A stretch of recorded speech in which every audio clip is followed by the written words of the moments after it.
मुझे यह समझ में नहीं आता है कि ये धर्मगुरु, विश्वगुरु, ज्ञान का भंडार, ज्ञानियों का देश, जहाँ नालंदा, विक्रमशिला, तक्षशिला जैसे विश्वविद्यालय, और वहाँ की जनता अपने धर्म को क्यों भूल गई, पाखंड में क्यों लटक गई। भाईचारा आपस का क्यों मिट गया, आपस में प्रेम के बदले विश्वासघात क्यों होने लगा। यह बात हमें समझ में नहीं आती है। इन बातों पर जब चिंतन करता हूँ तो पता चलता है कि समय की धार में धर्म के धंधेबाजों ने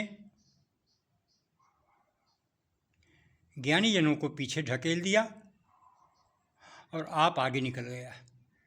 बस बिना मेहनत के, बिना ज्ञान के कुछ चमत्कार दिखा दो, कुछ ढोंग ढकोसला कर दो, कुछ पाखंड फैला दो, धन बटोर लो, धन बटोर कर अय्यासी करो, अहम में जियो, दिखावे में लगे रहो। शाब्दिक अर्थों का भी उलटफेर कर दिया। संस्कार, ज्ञान, नैतिकता, चरित्र का नाम नहीं दिया गया। संस्कार कहा गया जिसके कपड़े पॉलिश किए हुए हों, जिसके चेहरे पर पॉलिश हो, जो दिखावा खूब करे, चमत्कृत कर लोगों को धोखा दे। बस यहीं पर आकर संस्कार सिमट गया। इसका कारण था कि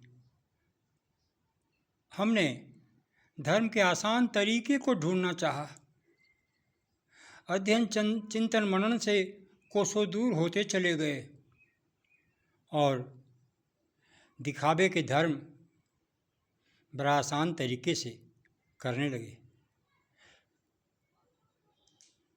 गाढ़ी निद्रा में सो गए, जगे तो आसान तरीका ढूंढने लगे। आलसी हो गए, आराम तलबी हो गए, अय्यासी हो गए, भोग विलास में डूब गए, क्योंकि ये सब मन के सिद्धांत की बात है। मन से ये सब चालित होता है। आत्मा को संचालित करने के लिए, आत्मा को जागृत करने के लिए तो भाई ज्ञान चाहिए, अध्ययन, चिंतन, मनन चाहिए। यदि अध्ययन, चिंतन, मनन नहीं है, भ्रमण नहीं है, आप इन सब चीज़ों के लिए गंभीर नहीं हैं, तो आप धर्म से विहीन होते ही चले जाएंगे। और यही नतीजा है कि धीरे धीरे धीरे धीरे धीरे धीरे धीरे धीरे पीढ़ी दर पीढ़ी, सदियों सदियों में हम ज्ञान के अधिकारी अज्ञानता में डूब गए, पाखंड में डूब गए।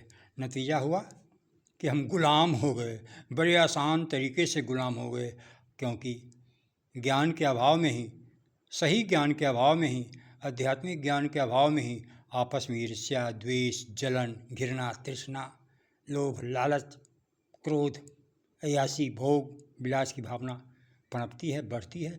जहाँ ये दुर्भावनाएं बढ़ेगी, पनपे भी, फिर वहाँ ज्ञान का क्या महत्व, फिर वहाँ प्रेम का क्या महत्व, वहाँ सहानुभूति का क्या महत्व, दया का क्या महत्व। कोई मारने लगा, उसका पैर पकड़ लिया, कोई को पीटने लगे, उसे उठाकर दरिया में डाल दिया। इस तरह से छोटी मछली बड़ी मछली की बात होने लगी, जिसका नतीजा है कि हम विश्वगुरु के पद से नीचे उतर गए। ज्ञान चक्षु मेरा बंद हो गया। त्रिनेत्र कहने और सुनने की बात रह गई। त्रिनेत्र कहा गया कि भगवान शंकर का ही खुलता है, दूसरे का नहीं खुलेगा। इस तरह से बहुत आल जाल धर्म के नाम पर भ्रम पैदा कर दिया गया और हम आज इस दशा में स्थापित हो गए हैं कि कोई हमें घर में आकर मार रहा है और हम मार खा रहे हैं, पीट रहे हैं, आपस में लड़ रहे हैं, पर देश के दुश्मनों का कुछ बिगाड़ नहीं पा रहे हैं। तो हमें फिर जागृत होना होगा, आध्यात्मिक दृष्टिकोण से जागृत होना होगा। ज्ञान अध्यात्म के बगैर भौतिक ज्ञान से काम नहीं चलेगा।